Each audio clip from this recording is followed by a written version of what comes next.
ہدایت و فقاہت سے نوازنا یہ اسلام کا کام ہے۔ پتھر کی مورتیوں کی عقیدت کا فلسفہ مٹا کر دلوں میں رب کائنات اللہ کی وحدت کا یقین بیٹھانا یہ اسلام کا مشن ہے۔ اسی لیے اے اسلام کے پروانوں، ایمان و ایقان کی دولت قرآن ہمارے پاس ہے، عدل و انصاف کا درس حسی ہمارا وطیرہ ہے، اسرار کائنات کی حقیقت بیانی، طرز جہاں بانی و جہاں سازی ہماری دین ہے، تربیت نسل سے لے کر تسخیر ارض و فلک کا گر ہمارا امتیاز ہے۔ اسی طرح سائنس کو بام عروج تک پہنچانے میں ہمارے کارنامے، ہماری ایجادات نمایاں ہیں۔ اٹھائے کچھ ورق لالا نے، کچھ نرگس نے، کچھ گل نے، اٹھائے کچھ ورق لالا نے، کچھ نرگس نے، کچھ گل نے، چمن میں ہر طرف بکھری ہوئی ہے داستاں میری۔ سنو اے دنیا والو، دوربین کا ایجاد کرنے والا ابراہیم بن جندب مسلمان تھا، گھڑی کا پنڈولم ایجاد کرنے والا ابن یونس مسلمان تھا، شمشی گھڑی دمشق کی جامع مسجد میں لگانے والا ابن شاکر مسلمان تھا، اڑنے کی مشین کا سب سے پہلا ڈائیگرام بنا کر قرطبہ کی پہاڑ سے اڑان بھرنے والا عباس مسلمان تھا، کیمرے کا تصور اور روشنی پر ریسرچ کرنے والا ابن الحزم مسلمان تھا۔ میرے بھائیو، فن جراحت کی اختراع کس نے کی؟ ابو القاسم ابن عباس نے۔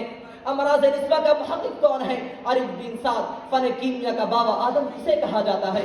جابر بن حیان کو۔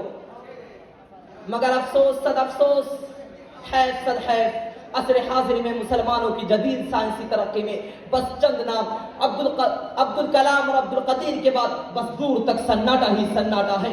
تخت و تاج کو ٹھوکروں میں اڑانے والے ہم، ساحل پر سفینوں کو لانے والے ہم، لیکن نشان راہ دکھاتے تھے جو ستاروں کو، نشان راہ دکھاتے تھے جو ستاروں کو، ترس گئے ہیں کسی مرد راہداں کے لیے۔ معزز خواتین و حضرات، عصر حاضر میں ملت اسلام میں آج اس قدر پیچھے کیوں رہ گئی ہے؟ ترقی یافتہ قوم اس قدر پیچھے کیوں گر چکی ہے؟ اس لیے کہ آج مسلمان تعلیم سے کوسوں دور ہو چکا ہے۔ آج ہم نے دنیا کے چکر میں اپنے دین کا سودا کر لیا ہے، آج ہمارا ایمان مضبوط نہیں ہے۔ اللہ تعالیٰ فرماتا ہے وَأَنْتُمُ الْأَعْلَوْنَ إِن كُنتُم مُؤْمِنِينَ، تم ہی سر بلند رہو گے، تم ہی کامیاب رہو گے بشرطے کہ تم کامل مومن ہو۔ میرے بھائیو، اپنے ایمان کو مضبوط کرو، اپنے ایمان کو پختہ کرو۔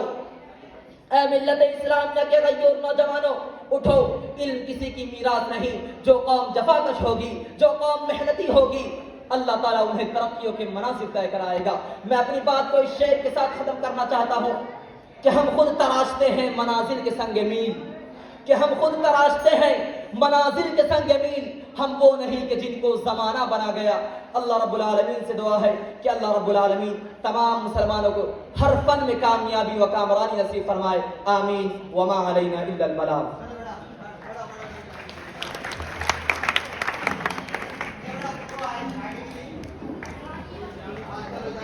بند کر مت رو۔